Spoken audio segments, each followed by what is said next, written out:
suite à la réalisation de ces pendules Breguet, dans le, il y a eu à un moment donné un changement de conservateur. Ça veut dire que M. Ludwig Oechslin est devenu conservateur du Musée international d'horlogerie. Et lui, il est bien connu dans le monde horloger comme personne ayant beaucoup de capacité en plein de choses et réalise aussi à titre personnel, avait réalisé déjà avant d'être nommé conservateur au musée d'horlogerie de la Chaux-de-Fonds, avait déjà réalisé de nombreux projets personnels et pour les entreprises de montres déjà d'horloges monumentales, entre autres là, qui est bien connu, c'est l'horloge qui a figuré bien longtemps dans le magasin Turler à Zurich, qui est une horloge astronomique fort complexe que M. Coxine a réalisé. En grosse partie, je pense, je ne connais pas les détails. Et puis, par la suite, il a justement fait beaucoup d'applications compliquées sur des montres de poche pour différentes marques horlogères, d'abord à titre personnel, puis ensuite développées pour les maisons horlogères. Quand il est devenu conservateur au musée d'horlogerie dans les années 2010, si je me souviens bien, non, auparavant, dans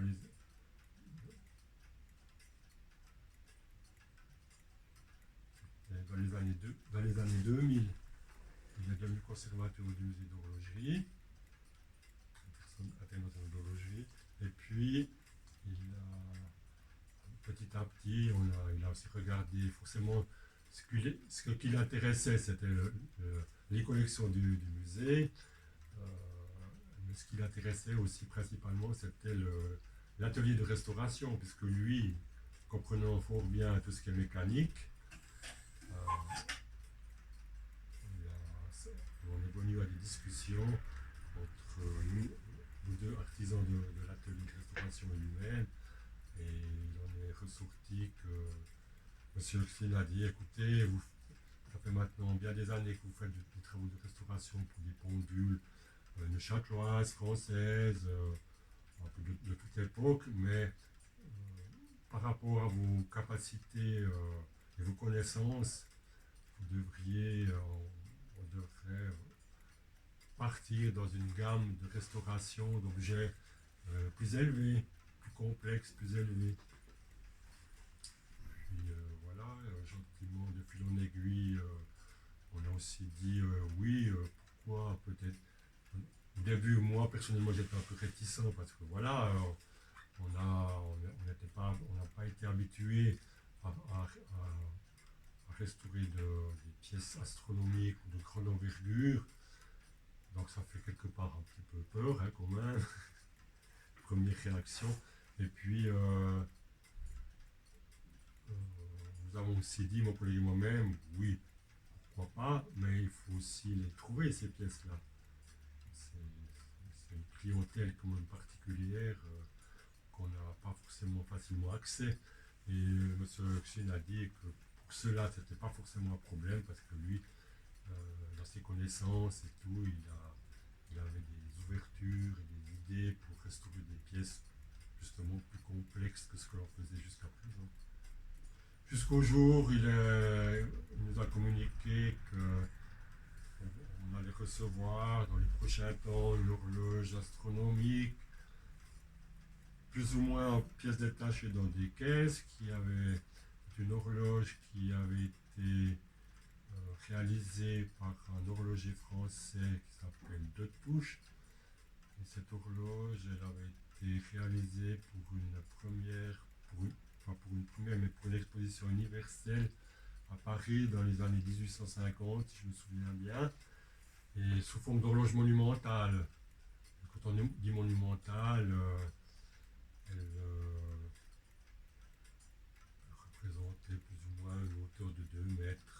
ça, avec donc, tout à fait astronomique, avec une multitude d'indications.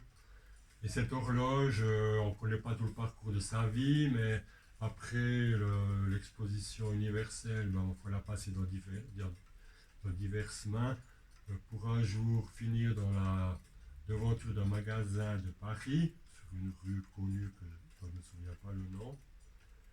Et elle y a figuré pendant bien des années, jusqu'au jour où ce magasin l'a gentiment plus trop entretenu. La vitrine d'angle où elle se trouvait n'était plus étanche. La pendule a commencé gentiment mais sûrement de s'oxyder, de rouiller, pour finir dans un état après je ne sais pas combien d'années, mais dans les années, elle a été déplacée de ce magasin dans les années 2002-2004, sauf erreur. Et puis, par ses contacts, M. Oxlin a dit que notre atelier de restauration pouvait entreprendre un tel travail, donc il fallait nous la faire parvenir. C'est un horloge monumental, comme j'ai dit auparavant, elle est venue en pièces, pas en pièces complètement détachées, mais partiellement détachées dans des caisses. Dans notre atelier de restauration, nous en avons établi un devis, chose fort difficile parce que quand on voit une chose comme ça, c'est grandiose, il y a une multitude de pièces. Elle était dans un état lamentable, toutes les pièces acier étaient rouillées, les bronzes de garniture qui l'entouraient étaient forcément aussi dans un état d'oxydation avancée. Et donc petit à petit, on a établi une estimation de devis pour présenter cela au propriétaire qui la possédait en fait, qui l'avait acheté dans ce magasin et puis qui avait une idée lui personnellement d'en faire forcément quelque chose, une présentation particulière. Et puis voilà, ben, ce travail de restauration a été accepté. On est parti dans ce travail, mon collègue, moi-même, une autre jeune horlogère que on avait pris en stage et qui nous donnait bien satisfaction, qui a travaillé sur ce projet avec nous aussi pendant 2 ou 3 ans. À ce moment-là, on prenait déjà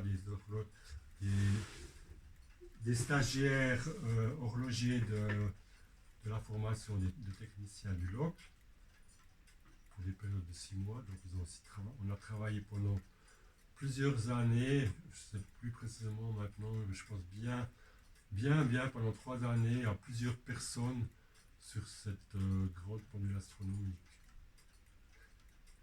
C'est un travail vraiment très intéressant, très conséquent, mais très conséquent.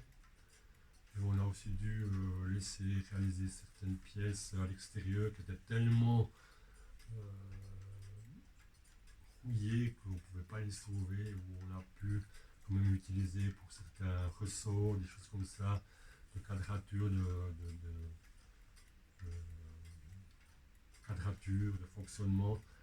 On a pu les laisser découper par technique au fil, l'érosion au fil, et puis après on a dû faire toute la finition. Jusqu'au jour où nous avons installé toute cette horloge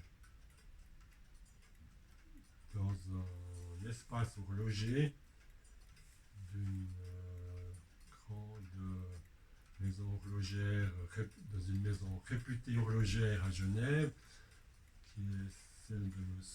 François-Paul Jaune, et qui avait déjà quelques années avant acheté un bâtiment ancien avec dans l'idée de faire sa fabrication de pièces compliquées horlogère et il avait prévu dans cet espace de bâtiment, à mi-hauteur, au centre, comme ça, un espace horloger où il avait imaginé, et puis c'est devenu réalité, où il a exposé ses collections, ses réalisations pour, la vente au public, présentées au public et pour la vente au public. Et nous avons installé cette horloge astronomique restaurée, on l'a déplacée à Genève aussi, pas en pièces détachées, mais en pièces partiellement détachées, que l'on a remontées sur place. Et ce qu'il faut juste dire encore, peut-être, c'est que ce n'est pas une horloge qui est installée dans un cabinet bois. C'est une horloge qui est maintenue sur deux poutrelles métalliques et tout est fixé là-dessus. Les mouvements, tous les bronzes apparents. Et on a réinstallé ça dans cet espace horloger, Monsieur Journe. Et lui avait laissé confectionner une vitrine métallique et vitrée qui l'entourait. Et ça a donné un résultat vraiment, vraiment magnifique.